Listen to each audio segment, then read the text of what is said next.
نبی اپنے بچے کو نہیں بچا سکا. کہتے ہیں کہ قبر والے سب کو بچا لیں گے. کہاں دماغ ہے تمہارا؟ کس نے یہ گندگی آپ کے ذہنوں میں بھر رکھی ہے؟ ایک نبی 950 برس تک توحید کی دعوت دینے والا اپنے بیٹے کو نہیں بچا سکا. ریکویسٹ کی تو ڈانٹ پڑی. انی اعیذک ان تکون من الجاہلین. نبی کو کہا جاتا کیا؟ انی اعیذک ان تکون من الجاہلین.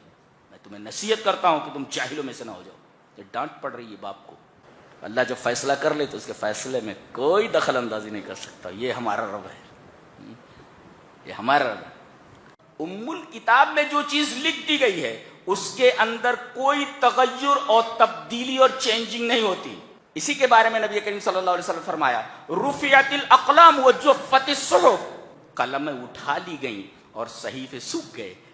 ہاں اللہ کے پاس دوسری کتاب دی ہے.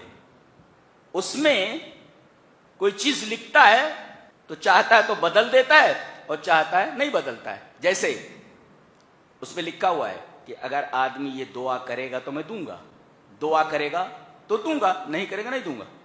اگر حج کرے گا تو اس کو یہ نعمت عطا کروں گا, نہیں کرے گا نہیں کروں گا, نہیں دوں گا اس کو. ہم تم کو متاع حسن دیں گے, یعنی قناعت کی دولت سے نوازیں گے. کب تک؟ الی اجل مسمى, موت تک. اور مرنے کے بعد جب ہمارے پاس آؤ گے تو ہر ذی فضل کو اپنا فضل عطا کروں گا. یہ ذی فضل کون ہوتا ہے؟ جس کی بھلائیاں برائیوں سے زیادہ ہو جائیں تو ایسا آدمی ذی فضل ہے. تو ایسے آدمی کو جو ذی فضل ہو, جس کی نیکیاں اس کی برائیوں سے زیادہ, ہم اسے اپنا فضل عطا کریں گے. فضل الجنہ. تو اس کے تمام الفاظ محکم ہیں, بڑے سلیقے سے ان کو چن کر کے رکھا گیا ہے. جی. اور پھر جو الفاظ ہیں ان کے اندر جو معانی ہیں, معانی بھی بہت ہی زبردست ہیں. اس طرح لفظاً اور معنن, صورتاً اور معنن یہ کتاب اللہ تبارک و تعالی نے نازل فرمائی ہے. تو ایک ہیں الفاظ اور ایک ہے ان کی تفصیل.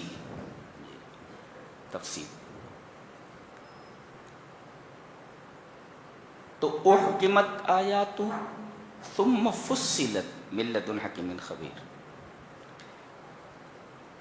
الفاظ نازل فرمائے پھر اس کی تفصیل کی. بین حلالہ و حرامہ و طاعتہ و معصیتہ. اس کی تفصیل فرمائی کہ کیا چیز حلال ہے, کیا چیز حرام ہے, کیا اللہ کی تابع داری ہے اور کیا اللہ کی نافرمانی ہے. اس کو کہتے تفصیل بیان کرنا. تو ایک ہے الفاظ, پھر اللہ تبارک و تعالی کی تفصیل کرتا ہے. اچھا, صیغہ مجہول استعمال کیا گیا ہے, یعنی یہ پیسیو وائس. سو فاعل ادھر کدھر, فاعل کدھر؟ من احکم. بھئی محکم کی گئی ہیں اس کی آیتیں, تفصیل کی گئی ہیں اس کی آیتیں. من فصل ومن احکم. محکم کس نے کیا, تفصیل کس نے کی؟ آگے بتایا جا رہا ہے من لدن حکیم خبیر. یہ ایسی ذات کی طرف سے محکم کی گئی ہیں اور تفصیل کی گئی ہیں جو حکیم ہے اور خبیر ہے. حکیم کا مطلب کیا ہوتا ہے؟ حکیم کا مطلب ہوتا ہے یضع الامور مواضعها. جس چیز کو جہاں رکھنا ہو اس چیز کو وہاں رکھے, اس کو کہتے ہیں حکیم. جی, جس چیز کو جہاں رکھنا ہے اس کو وہیں رکھے، اس کو کہتے ہیں حکیم۔ اور خبیر کس کے کہتے ہیں؟ خبیر کہتے ہیں کہ یعلم الظواہر والبواطن، جو ظاہری چیزوں کو بھی جانتا ہو اور باطنی چیزوں کو بھی جانتا ہو، ظاہری چیزوں کا بھی اسے علم ہو اور چھپی ہوئی چیزوں کا بھی اسے علم ہو۔ یہ ہے حکیم پر خبیر کا معنی۔ اچھا، اب بتایا جا رہا ہے کہ یہ کتاب کس لیے بھیجی گئی ہے، یہ الفاظ اور ان کے معانی کی تفصیل کیوں کی گئی ہے؟ کہتے ہیں اس کی بنیادی وجہ یہ ہے، اس کا بنیادی سبب یہ ہے کہ اللہ تعبدوا الا اللہ، کہ اللہ کے علاوہ کسی کی عبادت نہ کرو۔ پتہ یہ چلا کہ قرآن حکیم کے نزول کا مقصد اولین توحید کو پیش کرنا ہے، کہ اللہ کے علاوہ کسی کی عبادت نہ کی جائے۔ جو لوگ یہ سمجھتے ہیں کہ قرآن حکیم کے علاوہ دوسری کتابوں کے اندر توحید موجود ہے اور قرآن حکیم کو دیکھنے کی ضرورت نہیں ہے، ایسے لوگ جاہل ہیں، اور جن کو یہ چیز بتائی جا رہی ہے ان کو غلط روٹ کے اوپر ڈالا جا رہا ہے۔ قرآن حکیم جس طریقے سے توحید کو پیش کرتا ہے، دنیا کی کوئی کتاب اس انداز سے توحید کو پیش نہیں کر سکتی۔ تو اس کتاب کے نزول کا مقصد اولی بتایا گیا، اللہ تعبدوا الا اللہ، اللہ کے علاوہ کسی کی عبادت نہ کرو، اور اننی لکم منہ نذیر و بشیر، اور میں تمہارے لیے اللہ کی طرف سے ڈرانے والا ہوں اور خوشخبری دینے والا ہوں۔ یہ ہے اتباع رسول۔ ہاں، گویا نزول قرآن کا مقصد اولی توحید ہے اور رسالت ہے۔ اللہ کے علاوہ کسی کی عبادت نہ کرو، اور اتباع کرو تو صرف رسول کی اتباع کرو۔ یعنی اگر رسول کے قول اور فعل کے مقابلے میں دنیا کے کسی بڑے سے بڑے آدمی کا قول اور فعل آ جائے تو وہ ہمارے لیے حجت نہیں ہے۔ کیوں؟ یہ دیکھیے، اننی لکم، میں تمہارے لیے، من ہو، اس کی طرف سے، یہ اس کی طرف سے کون ہے؟ رسول کے علاوہ۔ گویا کہ اللہ نے اپنے رسول کو بھیجا ہے کہ میرے اس رسول کی اتباع کی جائے۔ یہ منہو کا لفظ بڑا عجیب ہے، یہ دنیا میں کسی انسان پر فٹ نہیں ہوتا ہے۔ اللہ نے اپنی طرف سے صرف جناب محمد الرسول اللہ صلی اللہ علیہ وسلم کو بھیجا ہے۔ تو ترجمہ کیا ہوا؟ بے شک میں، اننی لکم، تمہارے لیے، منہو، اس کی طرف سے، آن بیہاف آف ہم، اس کی طرف سے، نذیر و بشیر، ڈرانے والا ہوں اور خوشخبری دینے والا ہوں کہ اگر تم توحید کو اپناؤ گے، شرک سے بچو گے اور میری اتباع کرو گے تو تمہیں میں خوشخبری دیتا ہوں جنت کی، اور اگر تم نہیں مانتے ہو تو ڈراتا ہوں تم کو جہنم کے عذاب سے۔ اس طرح میں نذیر اور بشیر ہوں۔ آگے، وَأَنِ اسْتَغْفِرُوا رَبَّكُمْ ثُمَّ تُوبُوا إِلَيْهِ، دو کام کرو تو تمہاری دنیا اور آخرت دونوں سنور جائے۔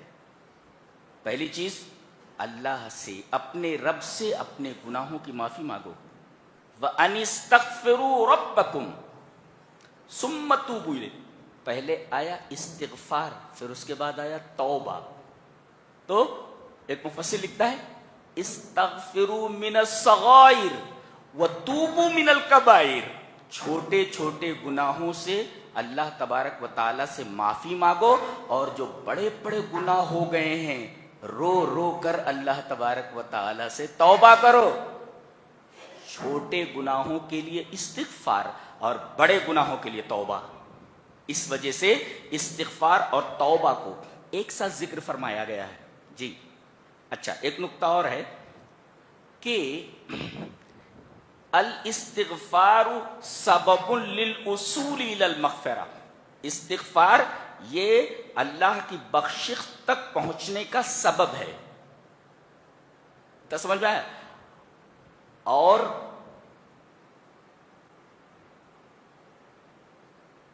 اگر کوئی آدمی استغفار تک پہنچ، استغفار یہ سبب للوصول الی المغفرہ، اگر کوئی آدمی استغفار کرے تو یہ استغفار اسے بخشش تک پہنچا دے گا.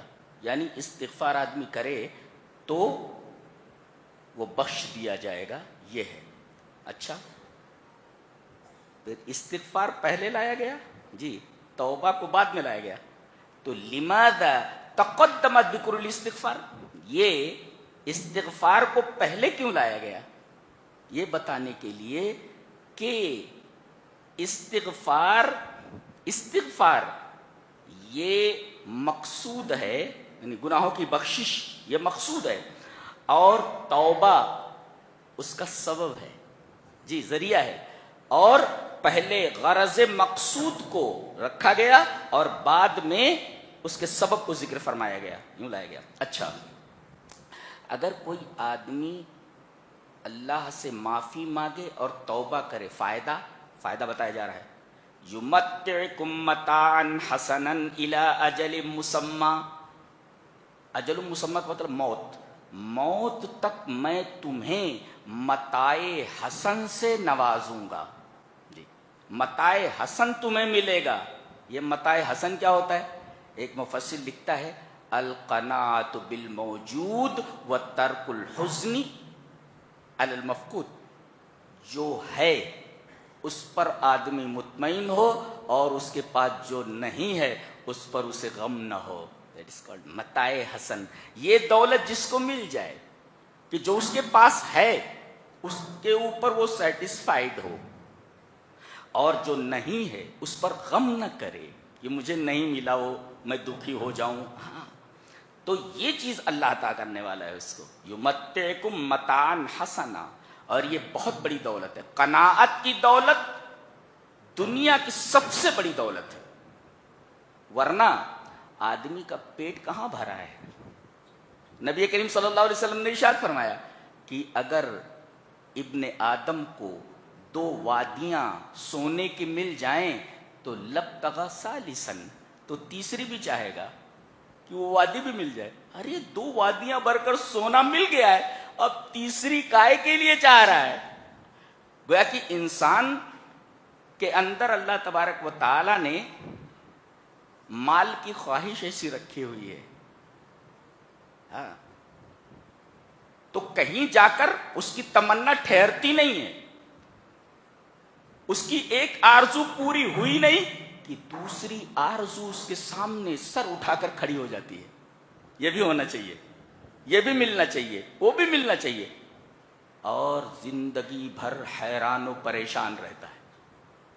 جی سعدی رحمہ اللہ نے بڑی اچھی بات کہی ہے کہ رودے تنگ بیک نانے تہی پر گردد، اور نعمت روی زمیں پر نکونت دیدے تنگ، کہ خالی انتڑی ایک روٹی سے بھر جاتی ہے مگر لالچی کی آنکھ کو دنیا بھر کی دولت بھی نہیں بھر سکتی.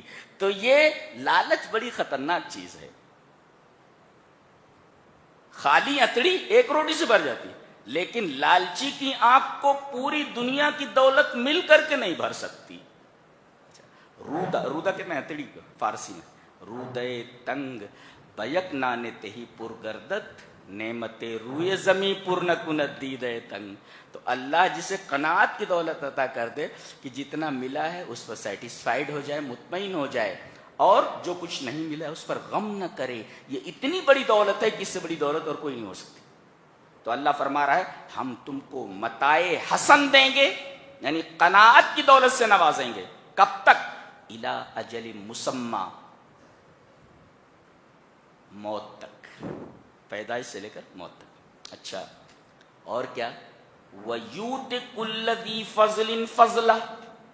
تو دنیا میں متاع حسن، اور مرنے کے بعد جب ہمارے پاس آؤ گے تو ہر ذی فضل کو اپنا فضل عطا کروں گا. یہ ذی فضل کون ہوتا ہے؟ ذی فضل کسے کہتے ہیں؟ کہتے ہیں کہ من زادت حسناتہ علی سیئاتہ، جس کی بھلائیاں اس کی برائیوں سے زیادہ ہو جائیں. جس کی بھلائیاں برائیوں سے زیادہ ہو جائیں تو ایسا آدمی ذی فضل ہے. تو ایسے آدمی کو جو ذی فضل ہو، جس کی نیکیاں اس کی برائیوں سے زیادہ، ہم اسے اپنا فضل عطا کریں گے. فضل الجنہ. تو دنیا میں متاع حسن، قناعت، اور آخرت میں جنت. کرنا کیا ہے؟ اللہ سے اپنے گناہوں کی معافی مانگنا، استغفر اللہ، اور گناہوں سے توبہ کرنا. اتنی بڑی بات کہی ہے.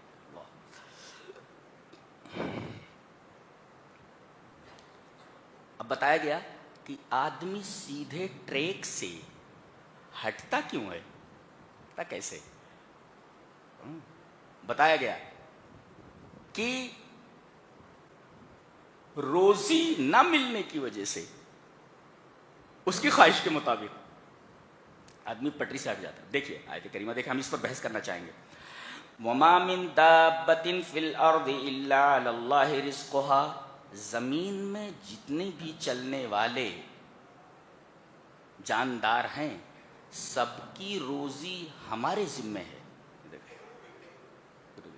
یہاں عربی گرامر کا ایک قاعدہ ہے کہ اگر کسی نکرہ کے اوپر من آ جائے، یعنی نکرہ ہے اور اس کے پہلے من ہو اور اس کے پہلے ما نافیہ ہو، تو ہوا ابلغ الصیغ العموم، تو عموم کا سب سے بلیغ صیغہ مانا جاتا ہے. نہیں سمجھے؟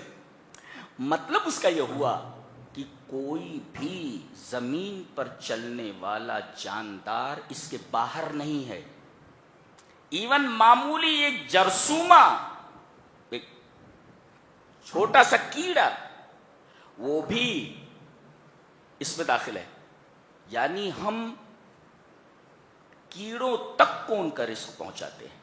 ہاں، تو ایک ہے علم اور ایک ہے قدرت. اللہ یہ بتا رہا ہے کہ مجھے معلوم ہے کہ کون بھوکا ہے، معلوم ہے، یہ علم ہے. اور یہ معلوم ہونے کے بعد کہ کون بھوکا ہے، وہاں تک روزی پہنچا دینا، یہ ہماری قدرت ہے. گویا کہ اللہ تبارک و تعالی کے علم کامل اور اس کے قدرت کاملہ کو یہاں بیان کیا گیا ہے. مجھے معلوم ہے کہ کس کو روزی چاہیے، کون بھوکا ہے، یہ ہمارا علم ہے، اور وہاں تک پہنچانے پر روزی کو ہم قادر ہیں. لہذا اللہ کا علم کامل اور اس کی قدرت کاملہ. ایون زمین پر جو نظر آتے ہیں، دیکھو وہ کیڑے بھی ایسے ہیں کہ اللہ ان کو رزق پہنچا، اور زمین پر ایسے کیڑے بھی ہیں جو نظر نہیں آتے. کہاں رہتے؟ وہ پتھر میں رہتے. دیکھا گیا کہ پتھر کو جب توڑا گیا تو پتھر کے اندر بھی ایک زندہ کیڑا نکل آیا کہ پتھر تو چاروں طرف سے بند ہے، یہ کیڑا وہاں کیسے پہنچا اور وہ زندہ کیسے رہا؟ صفی اورنگ آبادی نے بہت خوبصورت شعر کہا ہے، کہا کہ کسی کا رزق رک سکتا نہیں خلاق اکبر سے، کسی کا رزق رک سکتا نہیں خلاق اکبر سے. صفی پتھر کے کیڑے کو غذا ملتی ہے پتھر سے. اللہ تبارک و تعالی پتھر کے اندر بھی کیڑے کو، جو دکھائی نہیں دے رہا انسانوں کو، لیکن اللہ دیکھ رہا ہے. پتھر کو توڑا گیا تو کیڑا نکل آیا، کون پال رہا ہے اس کو؟ وہ تو نظر ہی نہیں آ رہا تھا، پتھر کے اندر تھا. اللہ اس کیڑے تک غذا پہنچاتا ہے.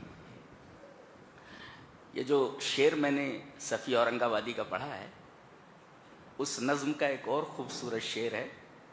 بات آ گئی ہے تو آپ تک پہنچا دیتا ہوں. ہمیں محبوب کو اپنا بنانا تک نہیں آتا. کیا بولتے ہیں؟ ہمیں محبوب کو اپنا بنانا تک نہیں آتا، بنانے والے آئینہ بنا لیتے ہیں پتھر سے. کیا بات ہے، اللہ اکبر. ہمیں محبوب کو اپنا بنانا تک نہیں آتا، بنانے والے آئینہ بنا لیتے ہیں پتھر سے. یہ اس نظم کا ایک خوبصورت شعر ہے، جس نظم کا یہ شعر تھا جو کیڑے کے رزق پر دلالت کرتا ہے. تو وَمَا مِن دَابَّةٍ فِي الْأَرْضِ إِلَّا عَلَى اللَّهِ رِزْقُهَا، زمین پر چلنے والے تمام جانداروں کی روزی کی ذمہ داری ہمارے اوپر ہے. علامہ مغامسی ایک بہت بڑے مفسر ہیں عرب کے، وہ ایک بڑی اچھی بات لکھتے ہیں.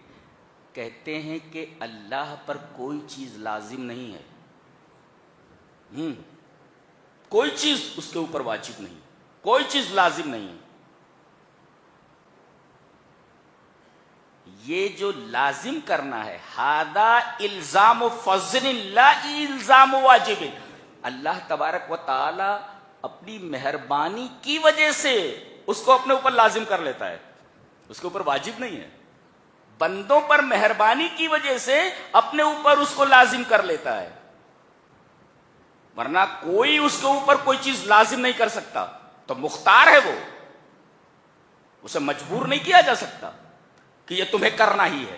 ہاں بالکل نہیں. تو ہذا الزام فضل لا الزام واجب. تو ہمیں معلوم ہے کہ کیڑا کہاں ہے، یہ ہماری علمیت ہے، ہمارا علم کامل، اور اس تک ہم غذا پہنچا دیتے ہیں، رزق پہنچا دیتے ہیں، یہ ہماری قدرت کاملہ ہے. اور ہم اور بھی چیزیں جانتے ہیں. کیا؟ وَيَعْلَمُ مُسْتَقَرَّهَا، ہم اس جاندار کے مستقر کو جانتے ہیں. مستقر کا مطلب المأوى فی الدنیا، المستقر المأوى فی الدنیا. زندگی کہاں گزارے گا؟ کرنول میں گزارے گا، حیدرآباد میں گزارے گا، بمبئی میں گزارے گا، کینیڈا میں گزارے گا، کہاں گزارے گا؟ یعلم مستقرها المأوى فی الدنیا، دنیا میں وہ اپنی زندگی کہاں گزارے گا. مستقر کہتے ہیں المکان الذی تاوی الیہ الدواب بعد ان تسرح، چرنے کے بعد جو مویشی واپس ہوتے ہیں اور جس جگہ انہیں پہنچ کر آرام کرنا ہوتا ہے، اس جگہ کو مستقر کہتے ہیں. چرنے کے بعد جانور جس مقام پر لوٹتے ہیں اور وہاں انہیں آرام کرنا ہوتا ہے، اس مکان کو مستقر کہتے ہیں. ایسے ہی آدمی کمانے کے لیے نکلتا ہے، واپس اپنے گھر ہی آتا ہے. تو الماوا فی الدنیا، دنیا میں کہاں زندگی گزارے گا، کس شہر میں، کس گھر میں، کس گلی میں، سب ہمیں معلوم ہے. وہ مستودعها، مستودع کا مطلب مکان دفنها و موتها، یہ دفن کہاں کیا جائے گا یہ بھی ہمیں معلوم ہے. مرے گا کہاں یہ بھی ہمیں معلوم ہے. مکان دفنها و موتها، یہ مرے گا کہاں اور دفن کہاں کیا جائے گا یہ بھی ہمیں معلوم ہے. لوگ زندگی اپنے گاؤں میں گزارتے ہیں، لیکن موت لکھی ہوتی ہے امریکہ میں. امریکہ میں پہنچ جاتا، وہیں اسے موت آ جاتی، وہیں اس کو دفن کیا جاتا. تو ہم دفن کی جگہ کو جانتے ہیں کہ یہاں وہ مرے گا اور یہاں اسے دفن کیا جائے گا. اللہ. اچھا، یہاں مستودع کا لفظ استعمال کیا گیا ہے کس کے لیے؟ دفن کی جگہ کو، یعنی قبر کو. قبر کو، مکان دفن کو مستودع کیوں کہا گیا؟ مستودع عربی میں گوڈاؤن کو بولتے ہیں، گوڈاؤن جہاں مال جمع کیا جاتا ہے، مال رکھا جاتا ہے. اور یہ لفظ ودیت سے بنا ہے، واو دال عین. ودیت کا مطلب امانت. اب بولو، میں آپ کے پاس کوئی امانت رکھ دوں، جب مانگوں تو آپ کو وہ امانت دینی ہی ہے. اللہ فرما رہا ہے کہ جتنے لوگ مرتے ہیں اور انہیں زمین کے حوالے کر دیا جاتا ہے، ہم انہیں زمین کی امانت میں دیتے ہیں، اور ایک دن ہم زمین سے اپنی امانت مانگیں گے کہ واپس کر. لہذا جب مانگیں گے تمام مردے اپنی قبروں سے اٹھ کھڑے ہوں گے، اس لیے کہ امانت ہے اور امانت واپس کرنی ہوتی ہے. ہاں، یہ ہے لفظ. کیا کلام ہے، دیکھو کہاں سے لفظ لا کر کے اس مفہوم کو بیان کیا گیا ہے. فرمایا گیا کل فی کتاب مبین، ہر چیز کتاب مبین میں ہے. یہاں ٹھہر کر ہم یہ بتانا چاہیں گے کہ اللہ کے پاس ایک کتاب ہے جسے ام الکتاب کہتے ہیں. وہ کل کے بیان میں یہ بحث آئے گی.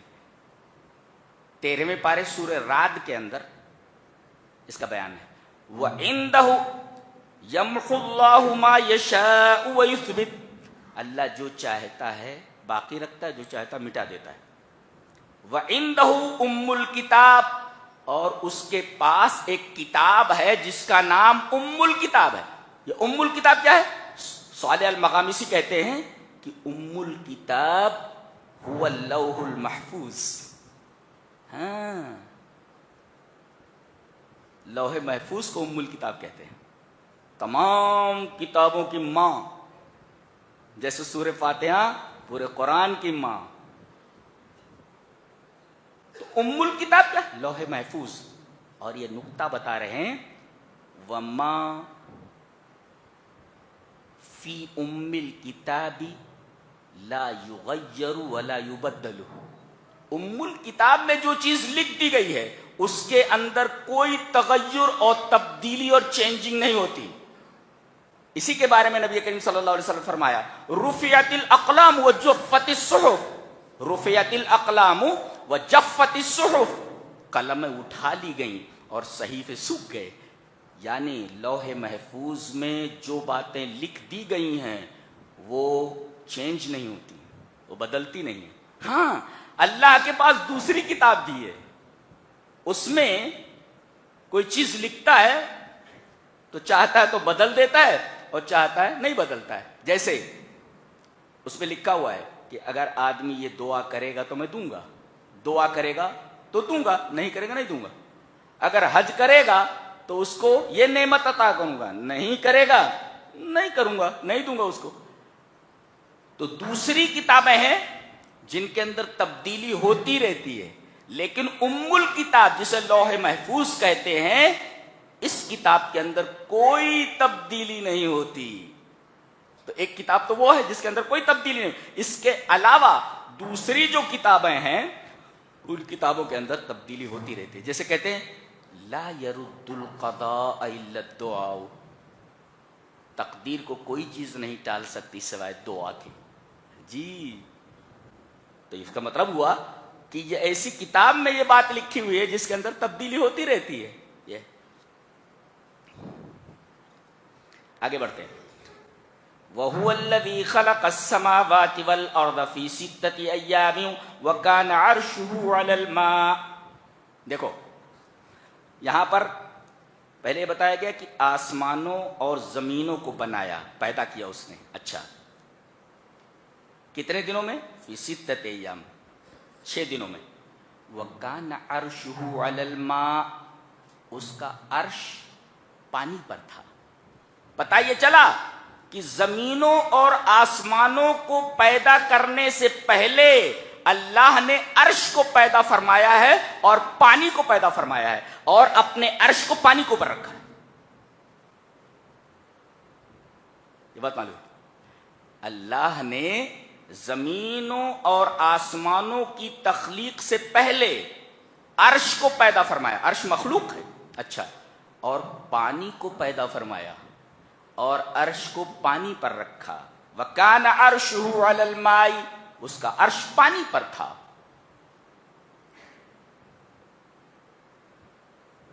اچھا، یہ عرش کیسا ہے؟ عرش کے سامنے کرسی ہے. یہ کرسی کیا ہے؟ بولے یہاں اللہ کے دونوں قدموں کے رکھنے کی جگہ ہے. اللہ. اور عرش کتنا بڑا ہے اللہ کے علاوہ کسی کو معلوم نہیں. اور اللہ عرش کے اوپر مستوی ہے، اس کا سہارا لیے ہوئے نہیں ہے، اس کا سہارا لیے ہوئے نہیں ہے، وہ عرش کے اوپر مستوی ہے. ایک بات. اور دوسرے اس عرش کے اس تخت کے پائے ہیں، پائے ہیں اس کے. اچھا، پائے ہیں. اس کی دلیل نبی کریم صلی اللہ علیہ وسلم نے فرمایا کہ قیامت کے دن جب مجھے ہوش آئے گا تو سب سے پہلے میں دیکھوں گا کہ حضرت موسیٰ علیہ السلام عرش کے پائے کو پکڑے ہوئے ہیں. پتہ یہ چلا کہ عرش کے پائے ہیں. تبھی تو نبی نے فرمایا کہ جب میں ہوش میں آؤں گا تو دیکھوں گا کہ حضرت موسیٰ علیہ السلام عرش کے پائے کو پکڑے ہوئے ہیں. گویا کہ یہ عرش ایسا ہے جس کے پائے ہیں. اچھا، اور اس کو فرشتے اٹھائے رہتے ہیں. الذین یحملون العرش، کچھ فرشتے ایسے ہیں مخصوص جو اللہ کے بہت قریب ہیں، یہ اس عرش کو اٹھائے ہوئے ہیں.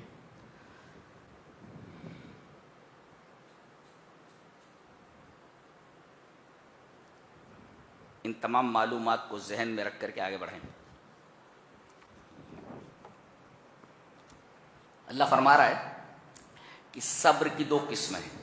الصبر صبران، صبر کی دو قسمیں، ایک صبر المنع، ایک ہے صبر المنح. عربی بھی کتنی ریچ لینگویج ہے. صبر کی دو قسمیں، صبر المنع اور ایک ہے صبر المنح. منع یمنع کا مطلب روک لینا، نہ دینا، اور منح کا مطلب ہے عطا کرنا، دینا. تو اللہ کسی چیز کو روک لے، نہ دے، بندے کو صبر کرنا چاہیے. اور کوئی نعمت عطا کر دے جی تو اس پر بھی صبر کرنا چاہیے. اچھا، اللہ تبارک و تعالی نعمت لے لے تو صبر کرنا چاہیے، اور نعمت دے دے تب بھی صبر کرنا چاہیے. ان دونوں میں مشکل کیا ہے؟ کون سا صبر مشکل ہے؟ نعمت ملنے کے بعد صبر کرنا یہ بہت مشکل ہے. آدمی پیسہ پانے کے بعد طرح طرح کے گناہوں میں مبتلا ہو جاتا ہے، پھر ارمان نکالنے لگتا ہے. وہ اپنے دل کے ارمان، اپنے بیٹے کے ارمان، نہ جانے کون کون سے ارمان نکالنے لگتا ہے. تو نعمت ملنے کے بعد سنبھلنا اور شریعت پر قائم رہنا مشکل ہوتا ہے، بالمقابل اس کے کہ اللہ نعمت کو چھین لے اور آدمی اس پر صبر کرے. تو صبر کی دو قسمیں ہیں، الصبر صبران، صبر المنع لے لینا دے کر، اور ایک ہے دے دینا. دونوں پر آدمی کو صبر کرنا چاہیے. یہ سب وہ بتایا گیا. پہلے پڑھ لیتے ہیں. وَلَئِنْ أَذَقْنَا الْإِنسَانَ مِنَّا رَحْمَةً ثُمَّ نَزَعْنَاهَا مِنْهُ، ہم انسان کو کسی نعمت سے روشناس کرتے ہیں، نعمت عطا کرتے ہیں، ثُمَّ نَزَعْنَاهَا مِنْهُ، پھر ہم اس سے اس کو چھین لیتے ہیں. تو إِنَّهُ لَيَئُوسٌ كَفُورٌ، تو مایوس ہو جاتا ہے اور ناشکری کرنے لگتا ہے. یہ دیکھو، جبکہ اسے صبر کرنا چاہیے. ہاں اچھا، آگے فرمایا گیا وَلَئِنْ أَذَقْنَاهُ نَعْمَاءَ، اور جب ہم اسے نعمتوں کا ذائقہ چکھاتے ہیں، بَعْدَ ضَرَّاءَ مَسَّتْهُ، تکلیف کے بعد جو اس کو پہنچی ہے، تو لَيَقُولَنَّ، تو کہتا ہے ذَهَبَ السَّيِّئَاتُ عَنِّي، ارے برائیاں سب میرے پاس سے چلی گئی. إِنَّهُ لَفَرِحٌ فَخُورٌ، پھر وہ فخر کرنے لگتا ہے اور نازاں ہو جاتا ہے. یہ دیکھو انسان کی فطرت بیان کی گئی. تو ایک ہے صبر صبر منع اور ایک ہے صبر صبر منع ہے. تو آدمی کو نعمت ملے تو شکر کرے، اور نعمت چھین جائے تو صبر کرے. مومن کا معاملہ دونوں حالتوں میں بڑا اچھا ہے. نعمت مل جائے تو شکر کرے، اور نعمت چھین جائے تو صبر کرے. شکر کے بارے میں ہے لَإِن شَكَرْتُمْ لَأَزِيدَنَّكُمْ وَلَئِن كَفَرْتُمْ إِنَّ عَذَابِي لَشَدِيدٌ. شکر ادا کرو گے تو نعمتیں بڑھیں گی جی، اور صبر کرو گے تو ان اللہ مع الصابرین، اللہ صبر کرنے والوں کے ساتھ ہے. تو صبر کرتا ہے تب بھی فائدہ ہے، اور شکر کرتا ہے تب بھی فائدہ ہے. یعنی مومن کی 5 انگلیاں گھی میں ہیں اور سر کڑھائی میں جی، فائدے ہی فائدے ہیں اس سے. اچھا، یہاں دیکھو ایک بات کہی گئی، ہم نعمتوں کو چکھاتے ہیں، کھلاتے نہیں کہا. گویا یہاں جتنی نعمتیں انسان کو عطا کی جا رہی ہیں وہ سب چکھنے کے درجے میں ہے. ٹو ٹیسٹ اونلی، صرف چکھ رہا ہے، کھینچنا پورا سب جنت میں ہے. کھینچ پوری کی پوری جنت میں ہے. یہاں جتنی بھی نعمتیں ہیں سب چکھنے کو ٹیسٹ کے درجے میں. گویا یہ ایک دنیا آخرت کا شو روم ہے. شو روم کے اندر آپ دیکھ سکتے ہیں, کچھ لے سکتے ہیں, دیکھ سکتے ہیں, سیمپل رکھے ہوئے ہیں. شو روم کے اندر سیمپل رکھے ہوئے ہیں, بقیہ ساری چیزیں گوڈاؤن میں رکھی ہوئی ہیں. وہاں سے یہ شو روم کے اندر ایک ایک سیمپل رکھ دیا گیا ہے. تو گویا کہ دنیا یہ آخرت کا شو روم ہے. یہاں جو بھی نعمتیں عطا کی جاتی ہیں سب ذوق کے درجے میں, چکھنے کے درجے میں. صرف دونوں جگہ ازقنا استعمال کیا, ہم چکھاتے ہیں. اچھا کوئی بتائے گا کہ آخری ٹیسٹ کس چیز کا ہوتا ہے؟ دنیا میں تمام نعمتوں کو چکھتا ہے اور بتا دیتا ہے کہ اس کا ٹیسٹ ایسا ہے, لیکن ایک ذائقہ ایسا ہے کہ چکھنے کے بعد اس کا ٹیسٹ نہیں بتا سکتا, وہ ہے موت کا ذائقہ. کل نفس ذائقۃ الموت. ہاں, اس کا ذائقہ نہیں بتا سکتا چکھنے کے بعد. بقیہ دنیا کی جتنی بھی نعمتیں ہیں چکھتا ہے, بتا دیتا ہے اس کا ذائقہ ایسا ہے. کیسی کتاب ہے, کیسا لگ رہا ہے آپ کو؟ بڑی اچھی جاندار کتاب ہے نہیں؟ اللہ اکبر. یہاں ایک چیلنج دیا گیا ہے, کہا گیا کہ تم کہتے ہو کہ یہ قرآن محمد کا کلام ہے صلی اللہ علیہ وسلم. آج کل بھی لوگ کہتے ہیں محمد نے جو ہے صلی اللہ علیہ وسلم انہوں نے یہ کتاب گڑھ لی ہے اور اللہ کی طرف منسوب کر دیا ہے. یہ وہ لوگ بولتے ہیں جو عربی کے عین سے واقف نہیں ہیں, جن کو زندگی میں کبھی توفیق نہیں ہوئی کہ قرآن حکیم کو ترجمے کے ساتھ پڑھ لیں. سنی سنائی باتیں بولتے رہتے ہیں. قرآن ذات پات کی بات کرتا ہے, قرآن ٹیررزم کو ہوا دیتا ہے, قرآن کے اندر ایسا ہے, قرآن کے اندر ویسا ہے, عورتوں کے حقوق نہیں بیان کیا. دنیا بھر کی باتیں ہیں. یہ سب مس انڈرسٹینڈنگز اور غلط فہمیوں پر مبنی باتیں ہیں. چیلنج کیا گیا, وہ لوگ کہتے ہیں کہ اس کو نبی نے گڑھ لیا ہے, ہم یقولون افطارا گڑھ لیا ہے. تو ایسا کرو کہ قرآن جیسا جو ہے کوئی کلام, جیسے قرآن جیسی ایک سورہ بنا کے لے آؤ. نہیں بنا سکتے. پہلے یہ کہا گیا کہ قرآن بنا کر کے لے آؤ. جی. پھر یہ چیلنج دیا گیا, چلو پورا قرآن نہیں بنا سکتے, 10 سورتیں بنا لو. بے اشر سور, اشر من 10, 10 سورتیں بنا کر لے آؤ. یہاں 10 سورتیں بنانے کا چیلنج دیا گیا. الفاتو بے اشر سور مثلی, قرآن جیسی 10 سورتیں بنا کر لاؤ. پہلے کہا گیا قرآن جیسا کلام بنا کر کے لاؤ, نہیں بنا سکتے تو 10 سورتیں بنا کر کے لاؤ. اب پہلے پارے میں کہا گیا فاتو بے سورت من مثلی, ایک سورت بنا کر کے لاؤ. اور آخر میں سورہ طور کے اندر کہا گیا فلیاتو بے حدیث مثلی, ایک سینٹینس بنا کر لاؤ. نہیں بنا سکتے. پورا قرآن نہیں بنا سکتے, 10 سورتیں نہیں بنا سکتے, ایک سورت نہیں بنا سکتے, ایک سینٹینس نہیں بنا سکتے. اور یہ چیلنج آج بھی برقرار ہے. تمام اعتراضات ختم کرو نا, تمام جھگڑے ختم کرو, سیدھے سے ایک سورہ بنا کر کے لے آؤ. دیکھو ہم نے قرآن کے اس چیلنج کو قبول کر دیا, قرآن جھوٹ بولتا ہے.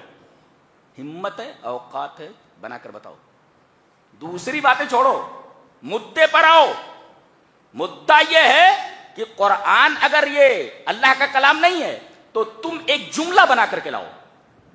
پوری دنیا کے جتنے بھی بڑے علماء ہیں, سائنٹسٹ ہیں, جو اپنے آپ کو علم والا کہتے ہیں اور جنہیں اپنی زبادانی کامل پر ناز ہے, وہ آئیں اور ایک سینٹینس بنا کر دکھائیں. سارا معاملہ ختم ہو جائے نا. ادھر ادھر کیوں بھاگتے ہو؟ ایک جملہ بنا کر کے لے آؤ. یہ دیکھو ہم نے قرآن سے اچھا ایک جملہ, قرآن جیسا ایک جملہ بنا دیا ہے, بات ختم ہو جائے. ایسا ہے ویسا ہے, وہ فضول باتیں ہیں, فضول باتیں. آخر میں چونکہ قرآن کا تذکرہ آیا, اب بتایا جا رہا ہے کہ الامور الاربعۃ شواہد علی صدق القرآن. 4 چیزیں ایسی ہیں جو قرآن کے سچے ہونے پر کہ یہ منزل من اللہ ہے, اللہ کا کلام ہے, اس کی سچائی کے اوپر دلیل ہیں اور شاہد ہے. شاہد مانے گواہ. گواہ وہ 4 چیزیں کیا ہیں اس آیت میں بیان کیا ہے. یعنی الامور الاربعۃ شواہد علی صدق القرآن, قرآن کے سچے ہونے پر اور اللہ کی طرف سے نازل ہونے پر گواہ ہے, شاہد. بتایا گیا افمن کان علی بینۃ من ربہ ویتلوہ شاہد منہ، ایک گواہ تو جبرائیل ہے جو یہ کلام لایا ہے محمد صلی اللہ علیہ وسلم کے اوپر ایک، اور دوسرے نبی کریم صلی اللہ علیہ وسلم جس کے اوپر یہ کلام جبرائیل لایا ہے، تو یہ ایک گواہی ہوئے کون؟ جبرائیل اور جناب محمد رسول اللہ صلی اللہ علیہ وسلم۔ ومن قبلہ کتاب موسیٰ، اس سے پہلے کی کتابیں خاص طور سے تورات میں قرآن حکیم کا تذکرہ موجود ہے۔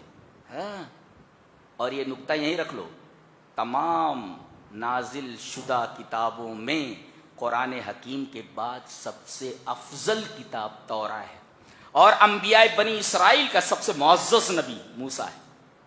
بہت بڑا عالم ہے، بہت بڑا عالم، بہت بڑا عالم ہے موسیٰ۔ ومن قبلہ کتاب موسیٰ، تو گویا کہ پچھلی کتابیں گواہ ہیں کہ قرآن حکیم سچی کتاب ہے۔ ایک، جبرائیل اور نبی گواہ ہیں کہ یہ کتاب سچی ہے اور منزل من اللہ ہے۔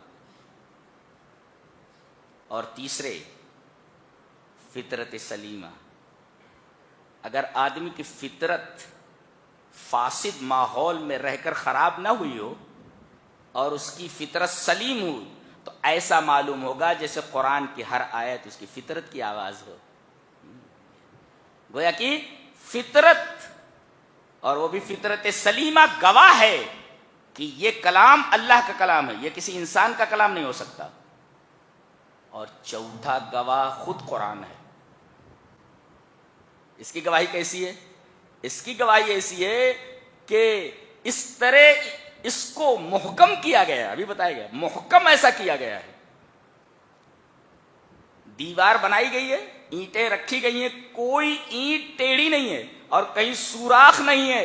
اشارہ اس بات کی طرف ہے کہ قرآن کے آگے سے، پیچھے سے، دائیں سے، بائیں سے باطل گھس ہی نہیں سکتا، اس لیے کہ ہول ہی نہیں ہے، پورا پلاسٹر کر دیا گیا ہے۔ اسی کو کہتے ہیں احکام الاتقان۔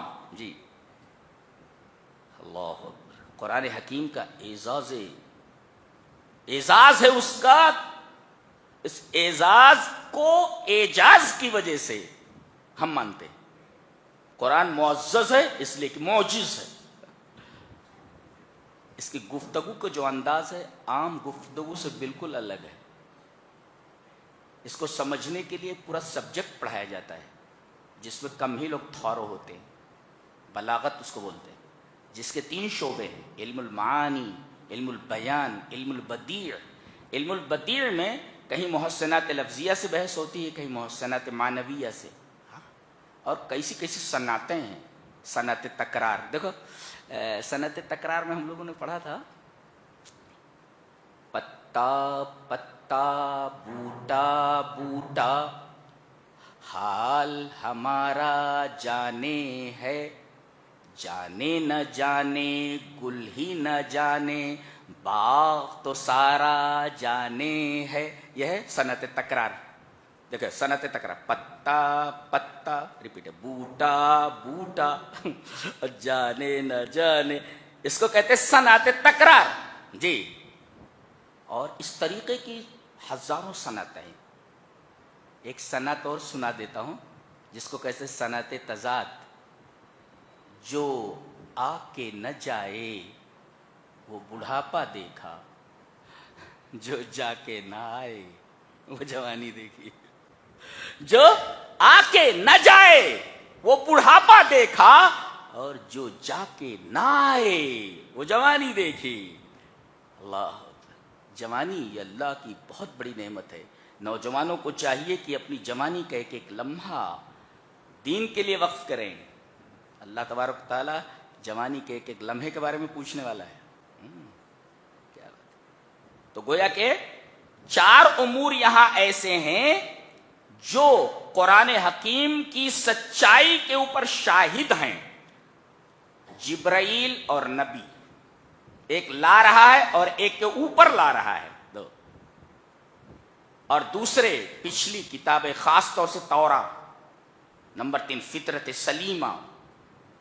اگر فطرت آدمی کی خراب نہیں ہوئی، قرآن پڑھنے لگے سمجھ کر کے، تو ایسا معلوم ہوگا جیسے کہ فطرت یہی ساری چیزیں چاہتی ہے، اور یہ فطرت کی آواز ہے۔ اور چوتھے، خود قرآن گواہ ہے کہ میں اللہ کا کلام ہوں۔ اللہ اکبر، قرآن کی خود کی گواہی ہے، الشاہد نفس، خود قرآن، القرآن نفس، قرآن خود منزل من اللہ اور اپنی صداقت کی کھلی ہوئی دلیل ہے۔ یہ چار امور ہیں۔ کیا بات ہے۔ اس کے بعد یہ ذہن میں رکھیں کہ اس سورہ کریمہ میں، سورہ ہود میں 6 پیغمبروں کے قصے بیان کیے گئے ہیں۔ حضرت نوح، حضرت صالح، حضرت لوط، حضرت شعیب، حضرت موسیٰ، حضرت صالح، یہ 6 ہیں، دیکھ لینے سے۔ سب سے پہلے قصہ بیان کیا جا رہا ہے حضرت نوح کا۔ 950 برس تک اس شخص نے، کتنی پیڑھیاں آج گزر جائیں، تقریباً 17 پیڑھیاں گزر جائیں گی، کتنی بڑی عمریں ہوا کرتی تھی۔ 950 برس تک رات دن یہ اپنی امت کو اللہ کی توحید کی طرف بلاتا رہا۔ اللہ نے فرمایا وما آمن معہ الا قلیل۔ 950 برس کا جو رزلٹ ہے، جو نتیجہ ہے، اس کے بارے میں فرمایا تھوڑے لوگ، وما آمن معہ الا قلیل، لٹل یعنی ویری لٹل، تھوڑے، بہت تھوڑا۔ یہ نتیجہ ہے 950 سال کا۔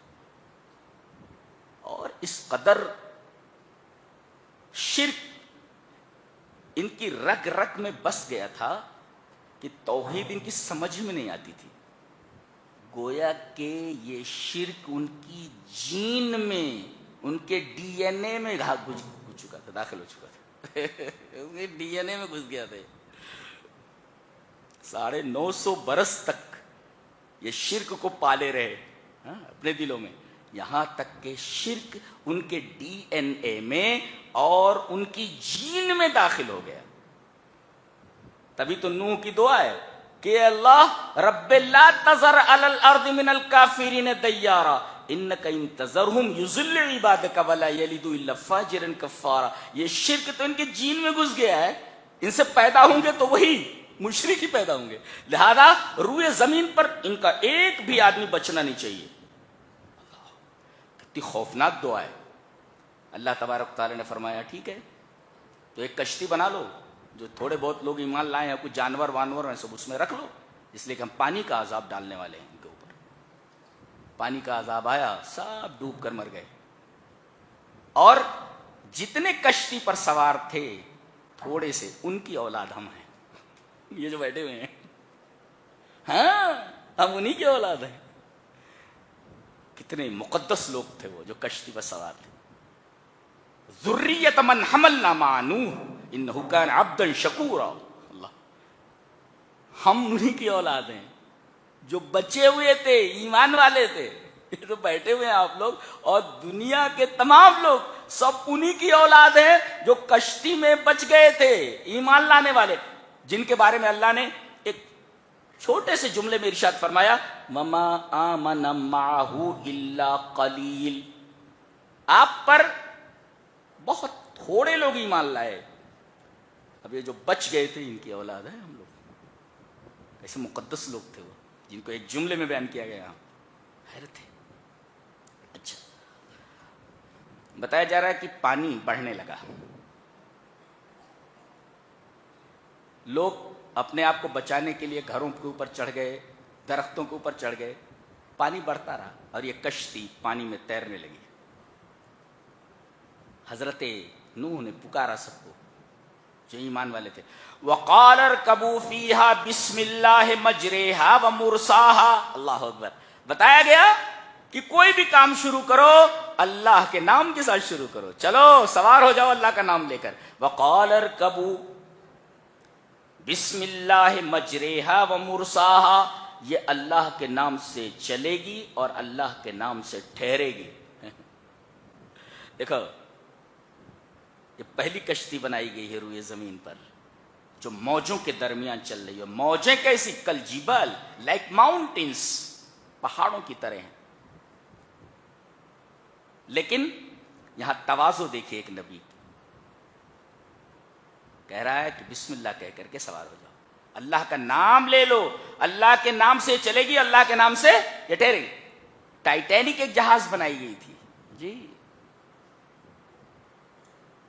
ٹائٹینک جہاز بنانے والی کمپنی کا دعویٰ یہ تھا, بعض لوگوں نے لکھا ہے کہ اسے قدرت بھی نہیں ڈبو سکتی, بڑا ناز تھا, اور اچانک ایک آئس برگ سے ٹکرایا اور 2 ٹکڑوں میں بٹ گیا. چند ہی لوگ بچے بکے, سب ڈوب گئے. آج جو غوطہ خور ہوتے ہیں وہ کیمرے سے دکھاتے ہیں اس کے بقایا جات کو, اسے ڈر لگتا ہے دیکھ کر, ڈر لگتا ہے. ایسی بڑی بڑی مچھلیاں ہیں, بڑی بڑی شارک مچھلیوں نے تو اکثر کو نگل لیا ہوگا, کھا لیا. تو جس کمپنی کو ناز تھا کہ یہ کشتی قدرت بھی نہیں ڈبو سکتی, 2 ٹکڑوں میں بٹ گئی. بہت کم لوگ زندہ بچ سکے, سب ڈوب گئے. ایک کشتی یہ ہے, دیکھو اللہ کے نام سے چل رہی ہے. وقال اركبوا فيها بسم الله مجريها ومرساها ان ربي لغفور رحيم. نبی اور ایمان والے ہر جگہ صرف اللہ تبارک تعالیٰ کو یاد کرتے ہیں, یہ ہے ایمان میں سے. وَهِيَ تَجْرِي بِهِمْ فِي مَوْجٍ كَالْجِبَالِ, یہ کشتی چل رہی ہے ایسی موج میں جو پہاڑوں کی طرح ہیں. بیٹا ڈوبتا ہوا دکھائی دے رہا تھا ہم سامنے, کنعان. کیا پکارا حضرت نوح نے, وَنَادَى نُوحٌ ابْنَهُ وَكَانَ فِي مَعْزِلٍ, یا ایک الگ تھلگ جگہ پہ تھا, اور حضرت نوح نے پکارا, یا بنی ارکب معنا, اے میرے بچے ہمارے ساتھ شریک ہو جا, ہمارے ساتھ سوار ہو جا. وَلَا تَكُن مَعَ الْكَافِرِينَ, یہ غلط لوگوں کے ساتھ مت رہے, کافروں کے ساتھ مت. اب دیکھو یہ نبی کا حکم تھا, یہ ہے نص. اب نص کے مقابلے میں قیاس لا رہا ہے. کیا کہہ رہا ہے؟ قال سآوی الی جبل یعصمنی من الماء, یہ جو جودی پہاڑ دکھ رہا ہے میں اس پر چڑھ جاؤں گا اور یہ پہاڑ مجھے بچا لے گا. حضرت نوح کہہ رہے میرے بچے یہ پانی نہیں ہے, یہ اللہ کا عذاب ہے. پانی ہوتا تو تجھے بچا لیتا, یہ اللہ کا عذاب ہے. آج کوئی نہیں بچ سکتا. لا عاصم اليوم من امر اللہ الا من رحم, آج وہی بچے گا اللہ کے اس عذاب سے جس کے اوپر اللہ کا رحم ہو, پر آج کافروں کے اوپر کوئی رحم نہیں ہے, سب ڈوب گئے. بات ہو ہی رہی تھی, اچانک ایک موج آئی, اندر لے گئی, پھر اس کے بعد اوپر آیا ہی نہیں. اللہ 950 برس تک یہ دین کی خدمت کرتا رہا ہے, اور معزز نبی ہے یہ. اس کی ایک ریکویسٹ قبول نہیں ہوئی, ریکویسٹ قبول نہیں کی. نبی بھی اللہ کے حکم سے باہر نہیں جا سکتا, سب اس کے غلام ہیں, سب اس کے تابع. نبی اپنے بچے کو نہیں بچا سکا. کہتے ہیں کہ قبر والے سب کو بچا لیں گے. کہاں دماغ ہے تمہارا؟ کس نے یہ گندگی آپ کے ذہنوں میں بھر رکھی ہے؟ ایک نبی 950 برس تک توحید کی دعوت دینے والا اپنے بیٹے کو نہیں بچا سکا. ریکویسٹ کی تو ڈانٹ پڑی, انی اعیذک ان تکون من الجاہلین. دیکھو نبی کو کہا جاتا کیا, انی اعیذک ان تکون من الجاہلین, میں تمہیں نصیحت کرتا ہوں کہ تم جاہلوں میں سے نہ ہو جاؤ. یہ ڈانٹ پڑ رہی ہے باپ کو. اللہ جب فیصلہ کر لے تو اس کے فیصلے میں کوئی دخل اندازی نہیں کر سکتا. یہ ہمارا رب ہے, یہ ہمارا رب ہے.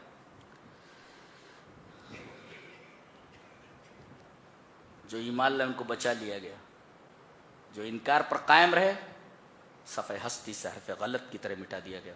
پتہ نہیں کہاں گئے سب, پتہ نہیں کہاں گئے, نکل لیے سب.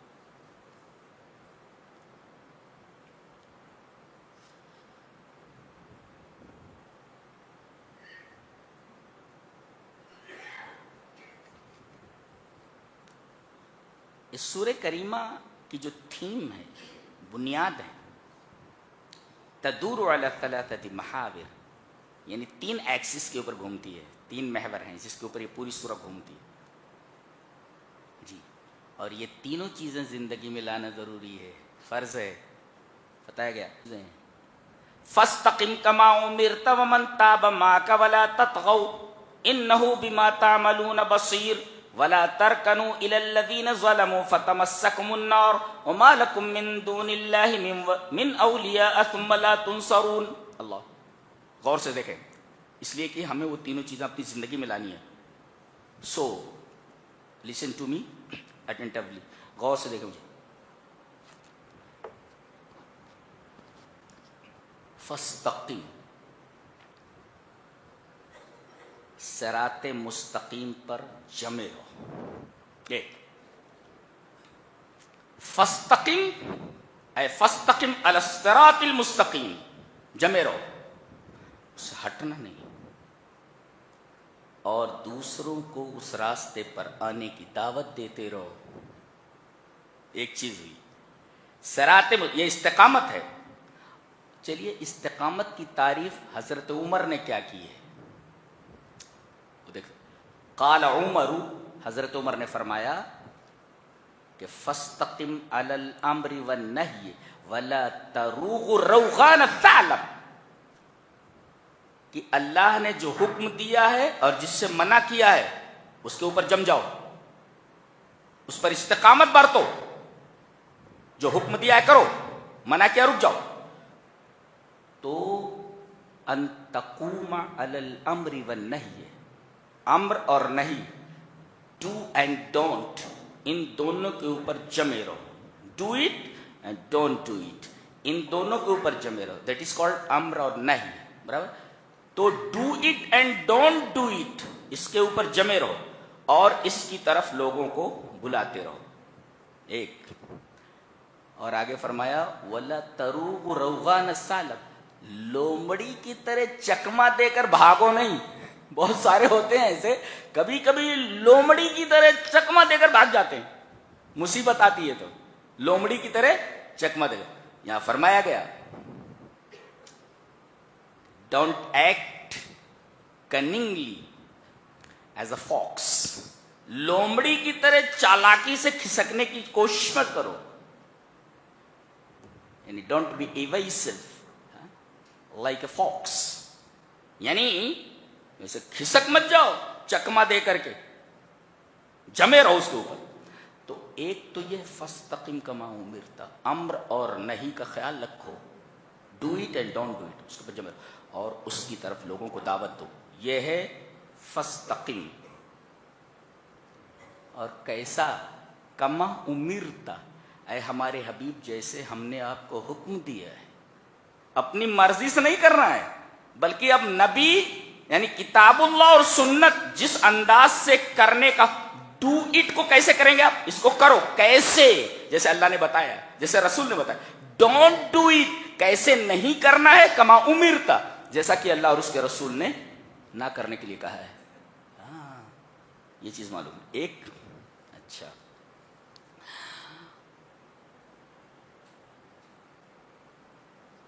اور فرمایا گیا وَلَا تَطْغَوْا، اور طغیان اختیار مت کرو۔ یہ اس کا کیا مطلب ہے تطغوا کا؟ اللجوء الی العنف، تشدد کی پناہ مت لینا، کسی کے ساتھ تشدد مت کرنا۔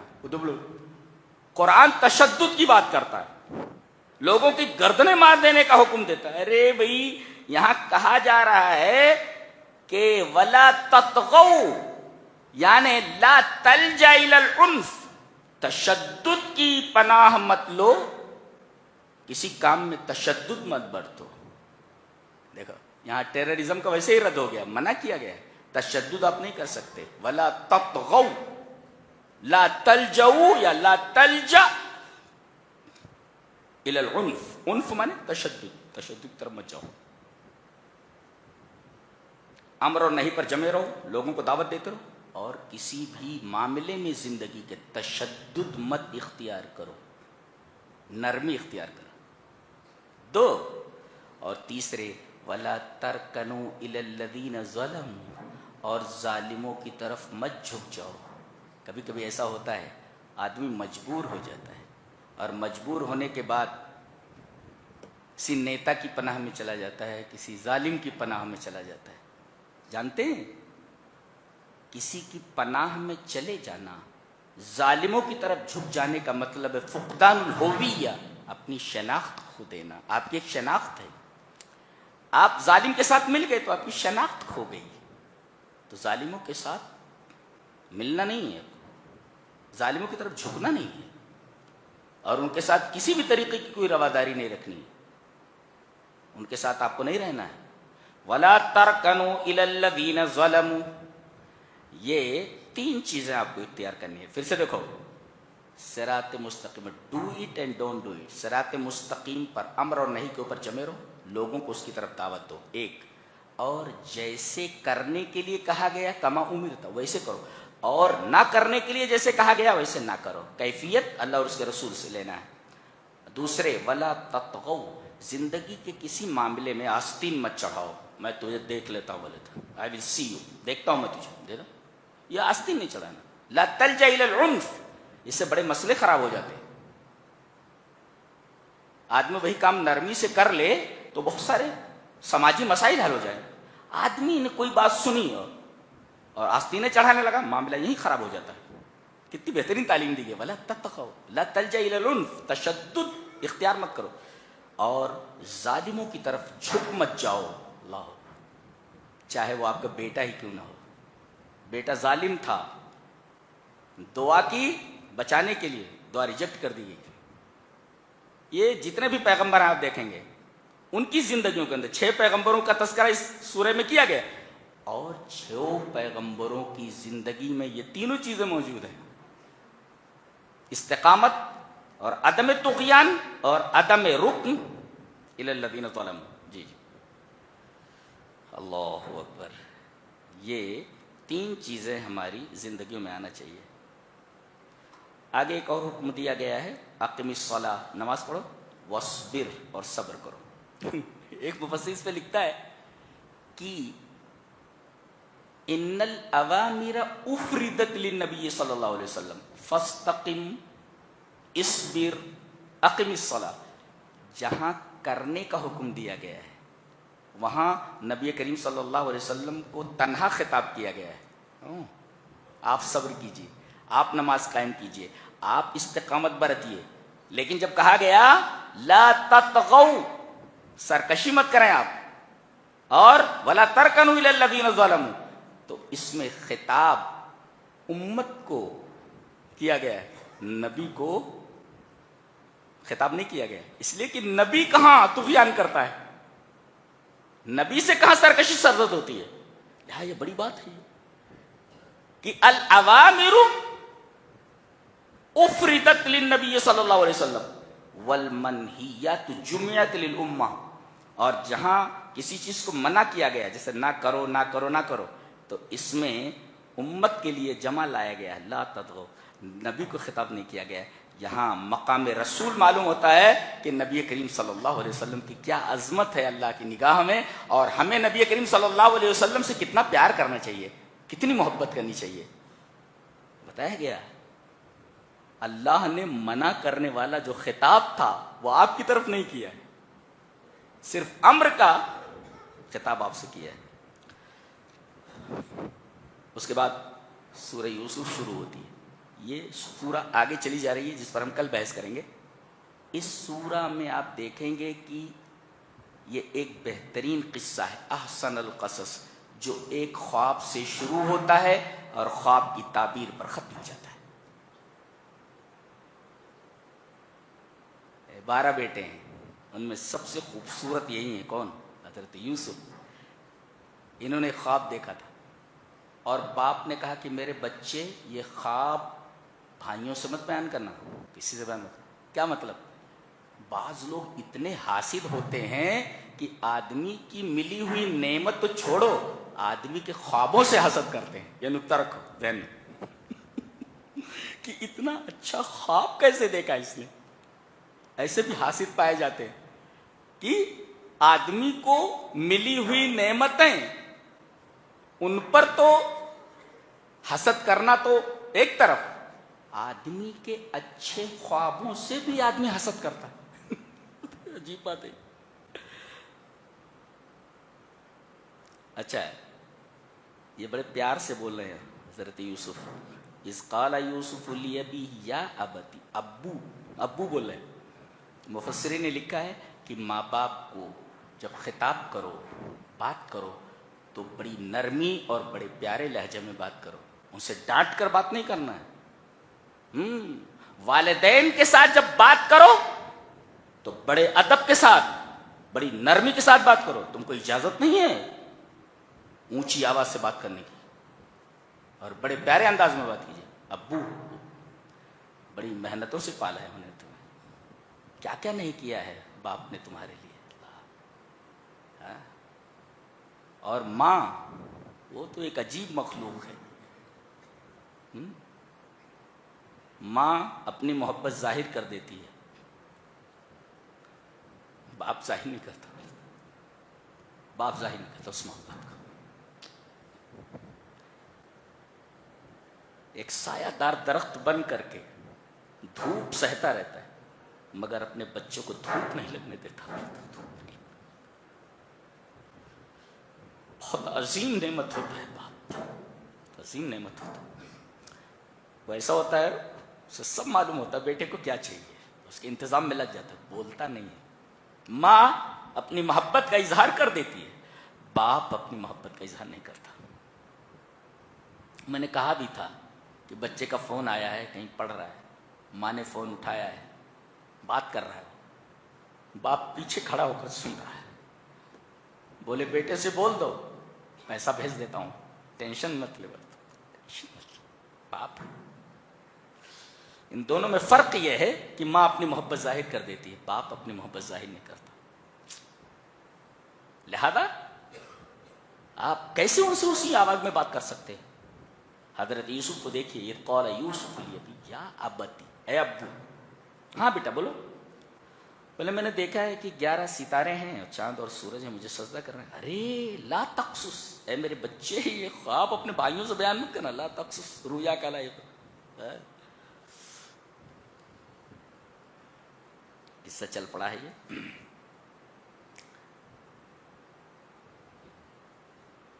چلیے تفصیل سے کل ہم بحث کرتے ہیں.